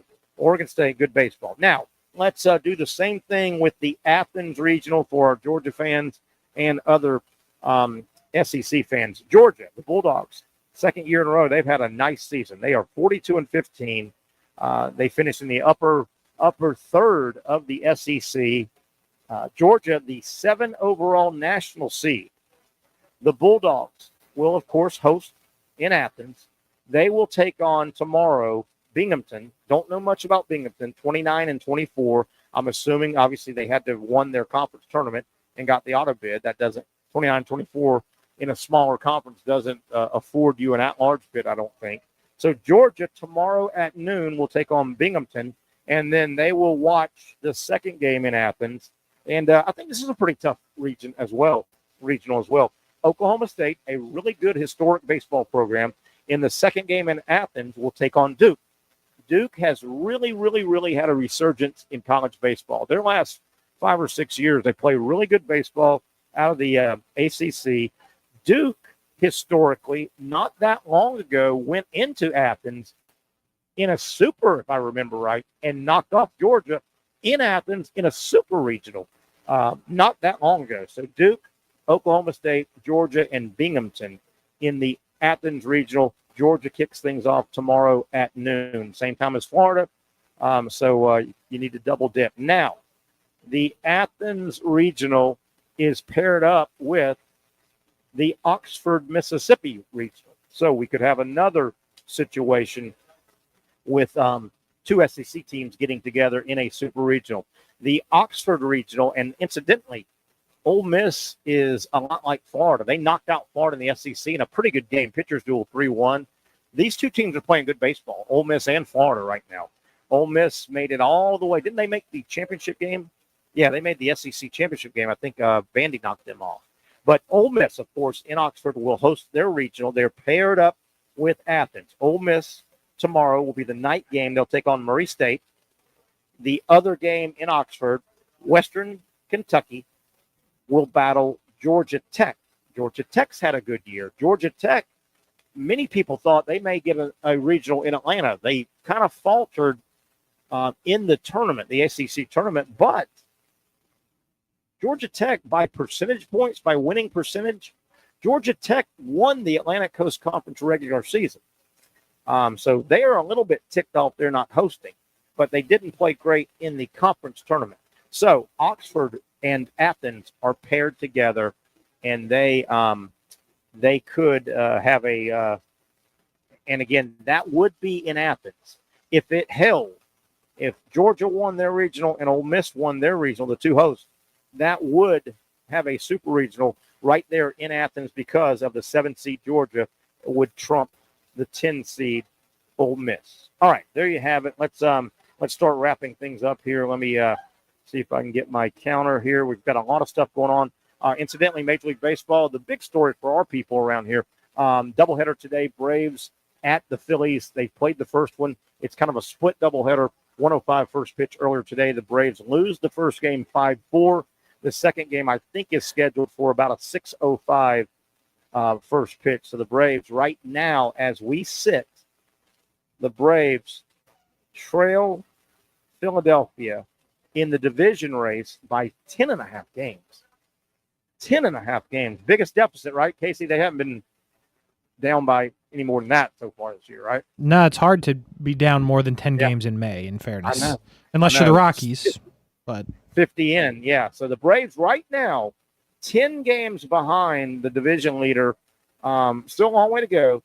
And what did we say? 6 now? I guess 6.5 down. Correct. In the wild card race because they lost a full game in that as well, really, if you nobody else has really played. So, so far, boy, the Braves need to win this game, this second game with Philadelphia. And we talked, Casey, I don't have it in front of me. The Braves' schedule here, their next 3 or 4 series, including this one, it heats up. They've got a good San Diego team, I think, coming up. I think in 2 more series, they may have the Mets coming up for maybe the first time this year. Not good. So the damn Braves schedule heats up, and I tell you, if you play in the National League, it's going to heat up. National League is really, really tough. All right, that'll just about wrap it up. Let's start getting out of here.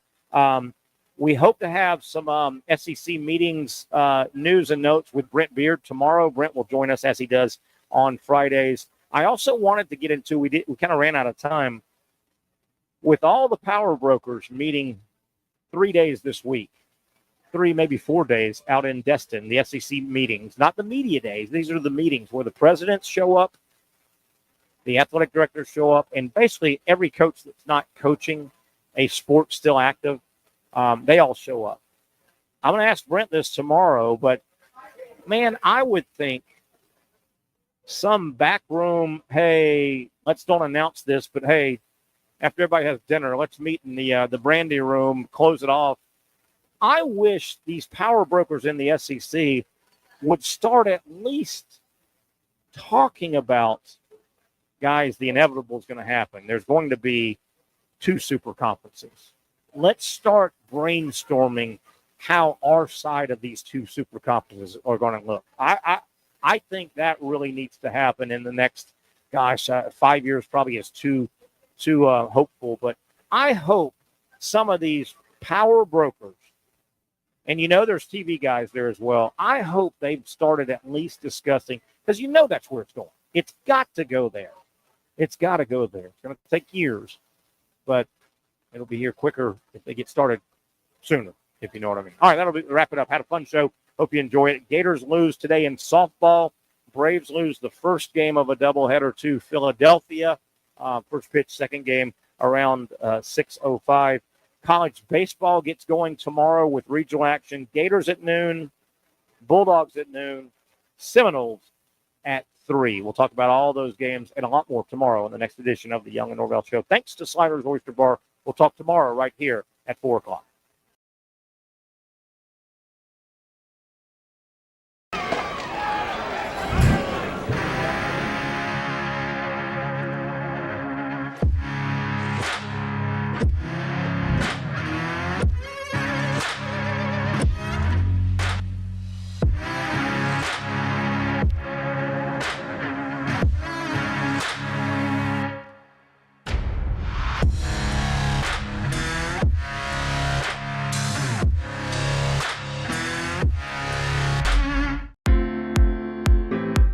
At Southeast Orthopedic Specialists, we know pain and injuries can stop you from doing what you love. This is why our board-certified orthopedic specialists offer the latest in both non-surgical and surgical treatment options and create a treatment plan tailored to your unique lifestyle and goals. So, whether it is a sports injury or that nagging pain that's keeping you from doing what you love, our team has the right treatment for you. For more information or to schedule an appointment online, visit our website. Finally, a family atmosphere, kid-friendly restaurant with a real sports bar feel. Rick's Jack's Beach features all of that and a large, climate-controlled covered patio with misting fans and heaters for all seasons. Mix in an extremely diverse menu that features the most quality and affordable steak at the beach, and there's no reason not to enjoy your next lunch, dinner, happy hour, or big sporting event at Rick's Jack's Beach, 300 2nd Street North in Jacksonville Beach. See you at Rick's Jack's Beach. You really got to hand it to him. Hold on. The previous play is under further review. I'm not sure what he could review, but okay.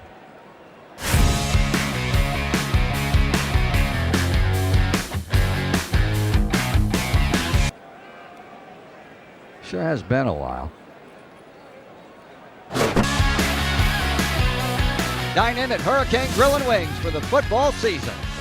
Well, there he is. Oh, what is that? The Action Sports Jacks 24/7 network is streaming.